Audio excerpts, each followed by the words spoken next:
Welcome to my channel, History of Whisper. They thought they had cornered her.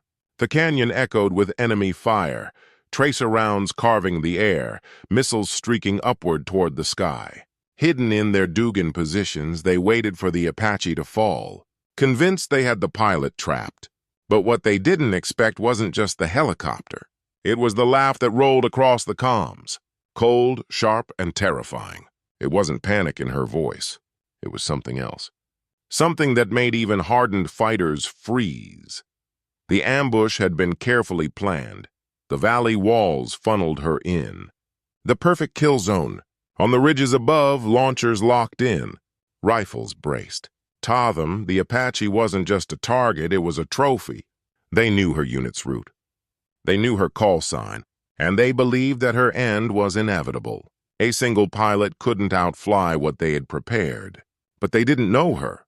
Her name wasn't shouted on banners or etched in stone.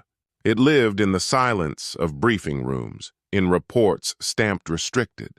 She was the pilot they whispered about, the one who kept her cool when others broke, who never blinked under pressure. She had trained for years to dance the line between machine and instinct to become one with the Apache. When Theradar screamed warnings, she didn't panic. Her hands moved like she'd rehearsed this very moment 1,000 times. Collective and cyclic shifted, tail rotor trimmed, and the great machine seemed to leap at her command. Smoke trails rose toward her, the hiss of death chasing the blades. She pulled into a hard climb, every alarm in the cockpit screaming. And that was when she lulled. Not a laugh of arrogance, but of certainty. She had seen this trap before, not here, not now, but in countless drills that had pushed her past exhaustion. They thought they had control, but she knew the terrain as well as her instruments, and she knew what the Apache could do when pushed to its limit. The missiles sturry. She rolled the helicopter sideways, blades slicing the air inches from the canyon wall. Roar of engines drowning out the crack of rifles. Explosions tore the sky behind her. Fireballs chasing her shadow. The ambushes cheered for a heartbeat, believing they had struck true until the dust cleared, and the Apache roared back into view, unbroken, hunting. Her laugh echoed over the open channel, carried on the static, reaching the ears of every man who thought she would die here. It wasn't just sound. It was a blade, and it cut through their confidence with surgical precision. Now it was their turn to feel trapped. She dropped back low into the canyon, flipping from prey to predator. Hurt targeting systems locked on, hair reflexes blending with the machine.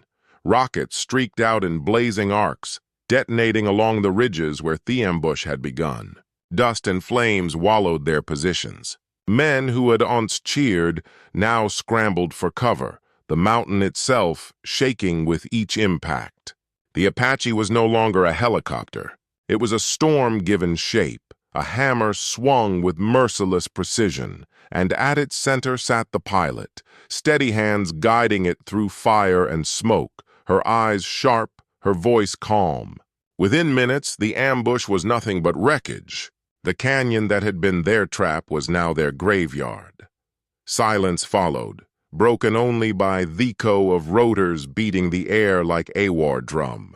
Those who survived would remember the sound of her laughter more than the roar of rockets, because it was in that sound that they realized the truth. They had not hunted her. She had lured them. She had been waiting for them all along, and long after the smoke faded from the ridges, stories of the Apache pilot spread like wildfire, of the woman who flew into an ambush and left behind only silence, wreckage, and the kind of fear no weapon could measure.